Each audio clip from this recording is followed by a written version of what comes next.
Good evening, singles. Welcome to the Apex channel, and so glad you could be joining us this evening. Wanted to talk today a little bit about a topic, and I am so excited to talk about this, and also so apologetic, because in 28 years of singles ministry, I have never ever spoken on this subject. And until I dove into it for the first time, I had no idea, one, how relevant it is to Christian singles all over the world, how consistent these problems are, but also as we progress, as we get into a relationship, as we get engaged someday, as we go that next step and enter the marriage covenants. This problem is consistent, and we're talking today about opposite sex friendships. And when I started researching this topic, when I started looking both biblically and in real world applications, I looked through everything that Jesus had to say about friendships, which I was familiar with. But then I also researched studies done by Scientific American, studies done by Psychology Today, and seeing what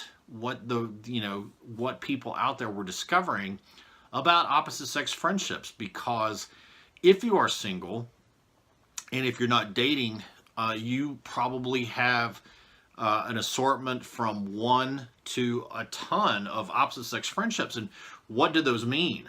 So what was very, very fascinating about this topic is how differently men and women look at opposite sex friendships from a man's perspective, from a lady's perspective, but also the different type. Believe it or not, there's even different types of opposite sex friendships, and they each cause us to behave differently.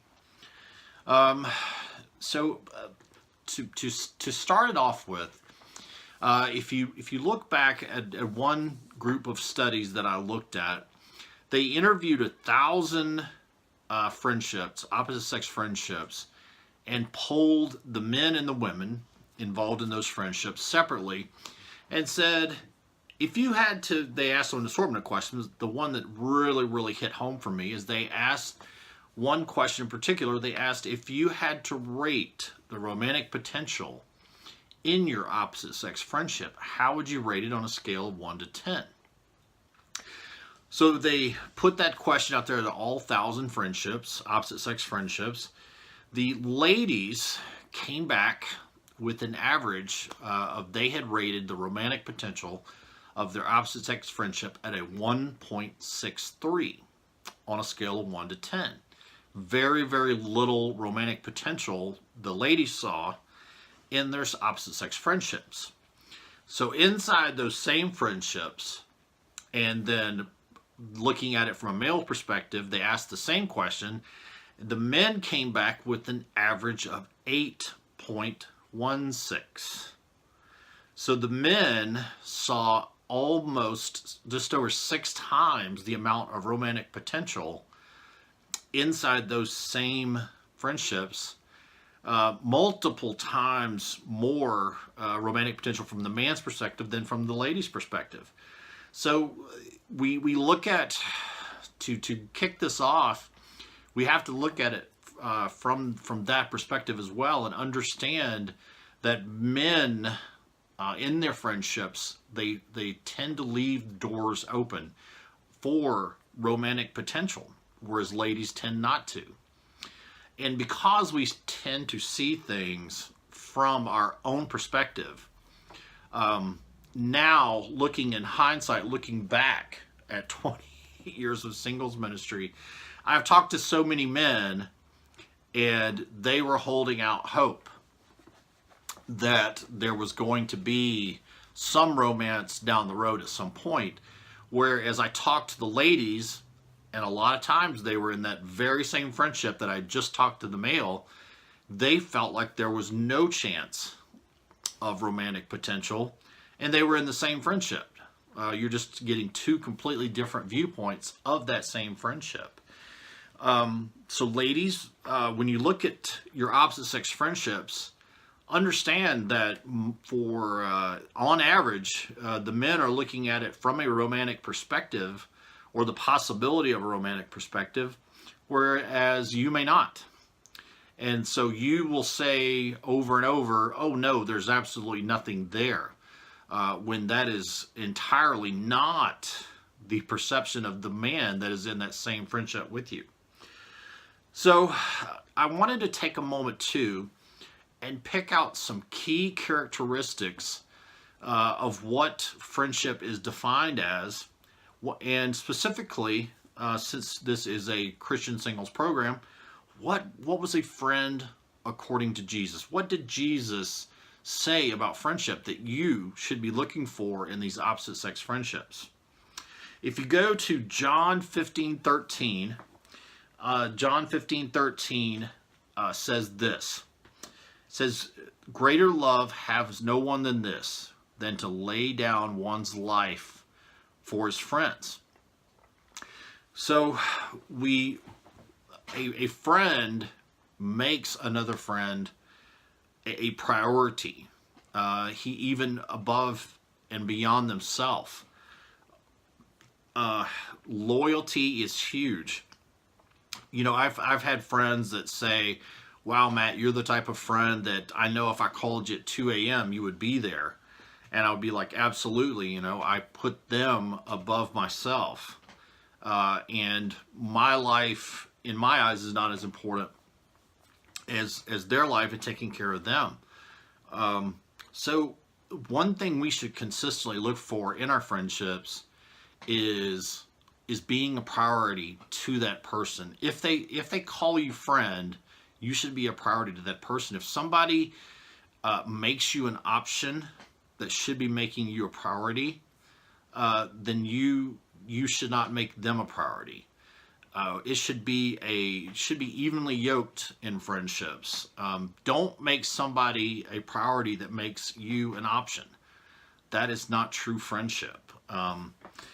Friends should be priority to friends in almost every case. Now, if you look at the following verse, John 15:14, Jesus said this, "You are my friends if you do whatever I command you." So if Jesus said, if it's not enough that you just hang out, but that you can be trusted.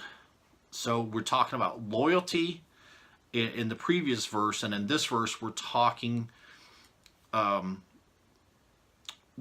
about trustworthiness. I think trustworthiness here, what Jesus is illustrating, that if his followers, if he could trust them to do whatever he commanded them to do, they were his friends.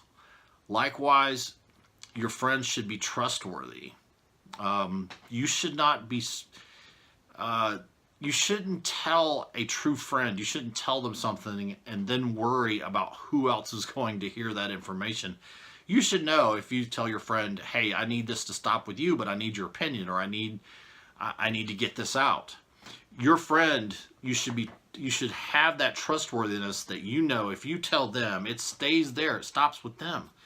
Unless it's something where it can't be contained. If it's something life-threatening, if it's something of that nature, but those are extreme circumstances.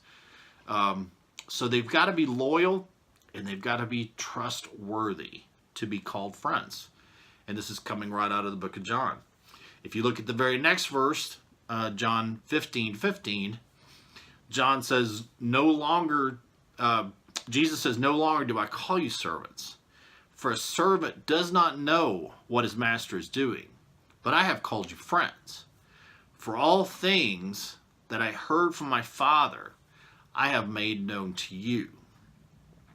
So Jesus made it very clear who he considered friends. So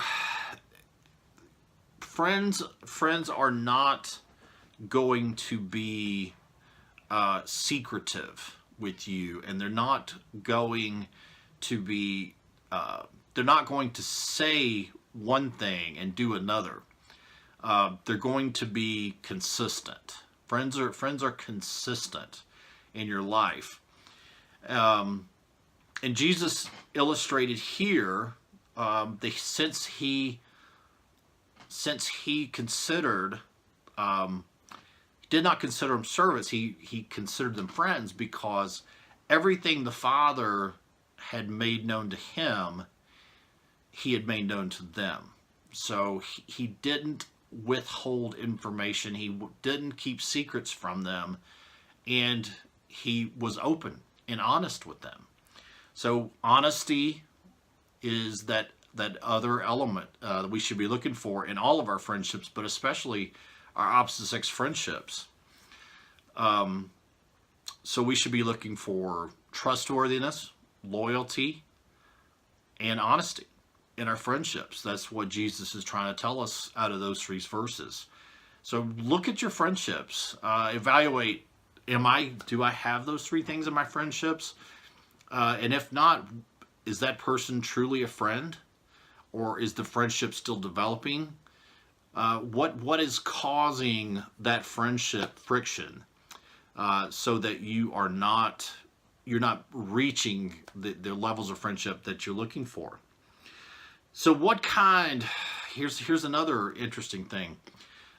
There's different types of opposite sex friendship.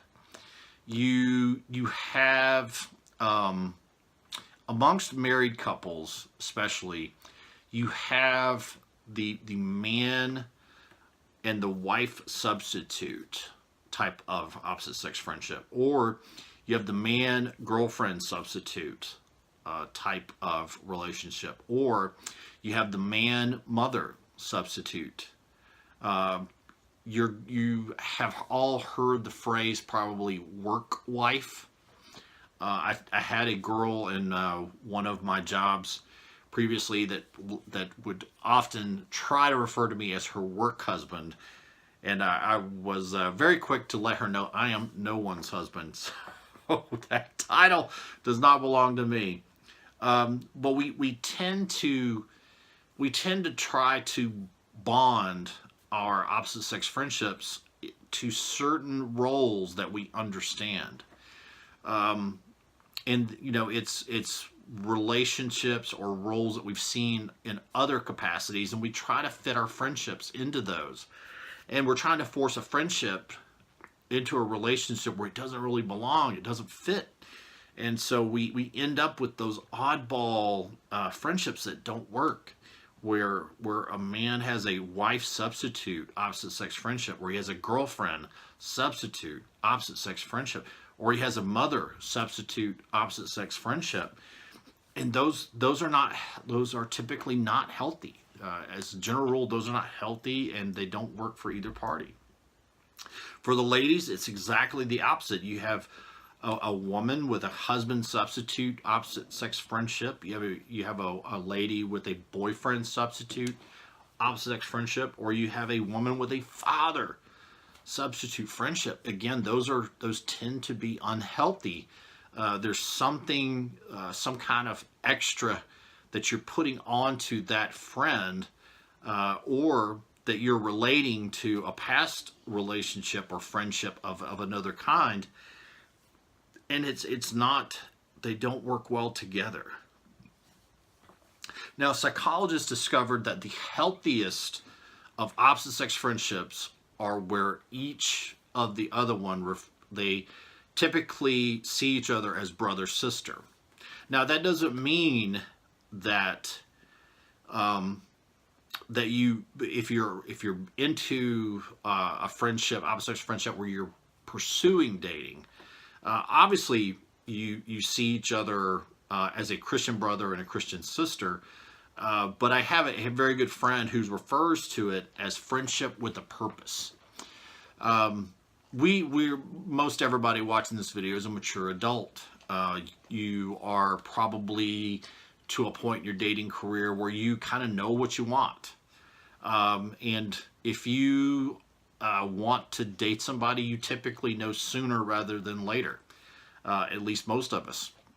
So you can very quickly you can determine, hey, I want this friendship to be a friendship to build on, but I want, I kind of like it to have a purpose. And as long as both parties are clear that we're in a friendship, but there's the potential for more here, as long as the communication lines are open and we're communicating both ways, I've seen a lot of wonderful marriages come out of Apex itself that started as great friendships but developed into more very quickly, and wonderful dating and now marriage relationships. We just have to keep the communication lines open, and we have to be honest with one another. It's important to know that every relationship in your life is built on some form of attraction. What do I mean by that? If you have a friendship, there's guys that I'm friendship because we have a favorite team in common. I'm attracted to the fact that their team is also my team. There's pastors that I love. I'm attracted to the way that they preach. So I love to listen to them. I love to listen to them preach. Just like my grandfather was a pastor. I absolutely loved to hear him preach. There was an attraction to the way that he preached and did his sermons. Every relationship, there's some kind of attraction happening there. So you have to understand that because every relationship is built on some form of commonality, of common ground, and attraction to something about that other person, that in your opposite sex friendships, there's the potential where you get that attraction confused. And you think it's attraction on one degree or one angle. It is actually, they're feeling it's an attraction on a different angle. Communication, the more communication that you have in your friendships, communication is the groundwork for intimacy. So when you are putting the building blocks of communication together, you're building intimacy with a person. You've all heard the term inside jokes. Inside jokes come because you've communicated, you've built some intimacy with that person, and you have actual jokes between you and that other person. Now, here's a staggering statistic, and because I quite honestly don't research married couples that much, it's not my crowd, I found this entirely amazing. Married couples spend 6 minutes or less a day on average in communication with one another. And this, if you look at Scientific American, you look at the amount of communication between a friend and then somebody you're dating, somebody you're engaged to in your marriage, the communication levels go down when you would think they would go up. But we tend to communicate less and less the further we get into a relationship. So we have to be careful because it shows that the more communication, the more intimacy. We have to make sure that as we deepen relationships, that we have more and more communication, not less and less, that we are keeping the lines of communication open and we're expanding them as we get further into a relationship, not pulling back further and further. So let's listen. You've all heard the term platonic friendship.